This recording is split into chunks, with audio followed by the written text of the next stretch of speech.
മരിച്ച നിലയിൽ കണ്ടെത്തിയ മുൻ ADM കെ നവീൻ ബാബുവിന്റെ അടിവസ്ത്രത്തിൽ രക്തക്കറ ഉണ്ടായിരുന്നുവെന്ന് പോലീസ് ഇൻക്വസ്റ്റ് റിപ്പോർട്ട്.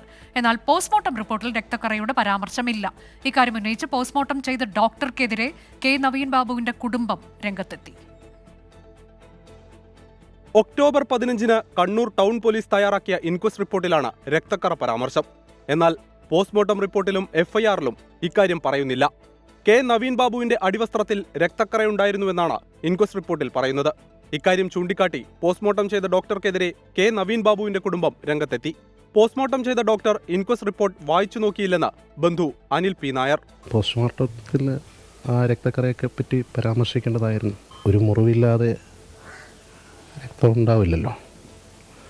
അത് ശരീരത്തിൻ്റെ ഏത് ഭാഗത്താണെന്ന് തീർച്ചയായിട്ടും പരിചയസമ്പന്നനായ ഡോക്ടർ രേഖപ്പെടുത്തേണ്ടതാണ്. കെ നവീൻ ബാബുവിന്റെ മരണത്തിൽ ദുരൂഹതയുണ്ടെന്നാണ് കുടുംബത്തിന്റെ ആരോപണം. ഇക്കാര്യത്തിൽ CBI അന്വേഷണം വേണമെന്നും കുടുംബം ആവശ്യപ്പെടുന്നു. എന്നാൽ നവീൻ ബാബുവിന്റേത് ആത്മഹത്യയെന്നാണ് ഹൈക്കോടതിയിൽ നൽകിയ സത്യവാങ്മൂലത്തിൽ സർക്കാർ പറയുന്നത്.